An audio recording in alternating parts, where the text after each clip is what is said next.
Today we're going to install the RetraxPRO MX on this 2019 new body style GMC Sierra. This is the same install as a Chevy Silverado. Let's go ahead and get started.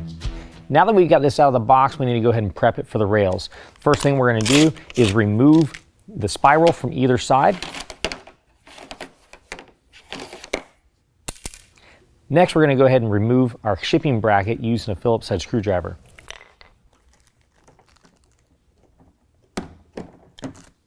In order for the rails to go in, it has to be unlatched, so we'll flip open the weather guard seal and undo the latch. Make sure you retain one of the shipping blocks to use as a spacer later. All right, next we're going to go ahead and find our driver's side rail. It's going to have a hole on the end that goes towards the canister. It's also going to have a channel on the inside facing to the inside of the truck. We've got a hole here and a hole here in the back side of the rail that's going to slide in and drop behind this hole in the canister. In order to do that, we need to make sure that the blanket of the cover runs through this channel until that lines up. Then we can drop it down and use some of our machine screws to go through the canister and then thread into those holes. Now, after we install the other rail the exact same way, we can go ahead and take our canister cover and slide it into place. Make sure the rubber flap is facing towards the cab of the truck. We're going to line this hole underneath this hole and then fasten it down with provided screws.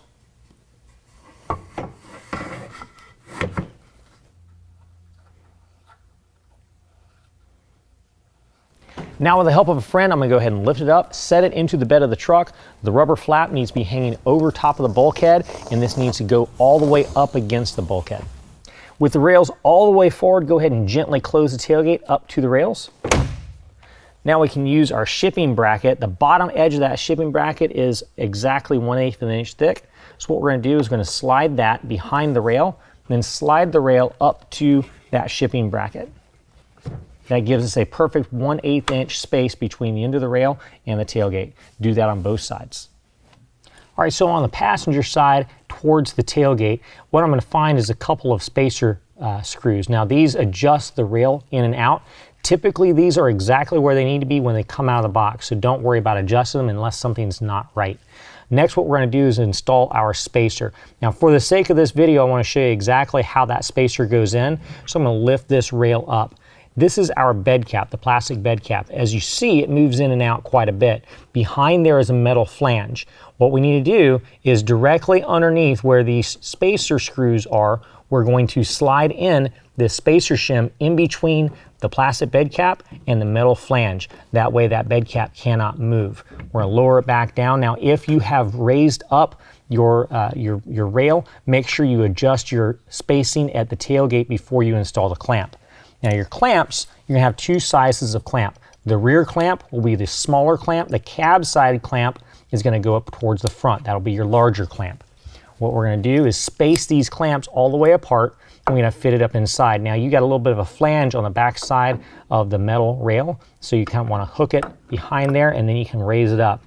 Squeeze it together, make sure the grooves in the clamp are married into the grooves on the rail, and then go ahead and put that in finger tight. Now, depending on the clamps that you have, you're either going to have a 9/16 or a 1/2 inch.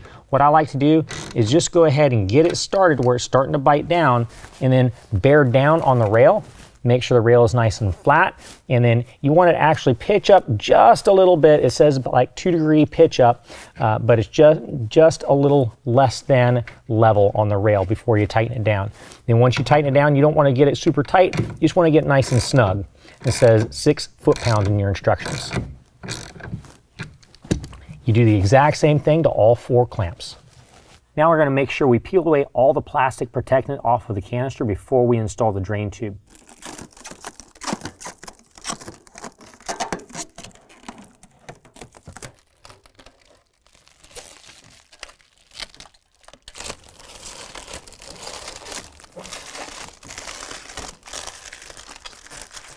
If you have no liner or a spray-in liner, we recommend drilling a hole right through this point in the bulkhead and route the drain tube out that way.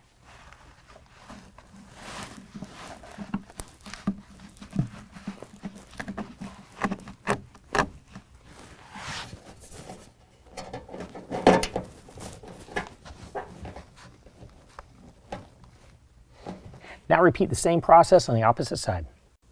Now the bulkhead seal typically has a little bit of overlap going over top of the bed cap. What we're going to do is we're going to cut the overlap off tight to the bed cap.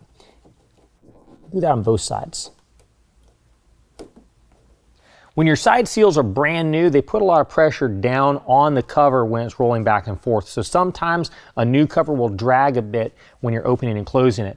If during the break-in period you want to alleviate some of that, you can get some paraffin wax out of the baking section or canning section of your local grocery store and run it back and forth inside the rail, lubricate it with wax. Do not use other types of lubricants because they can void your warranty. Now just test the operation of the cover and make any necessary adjustments, and that concludes the installation. If you have any questions, call the experts or visit us online.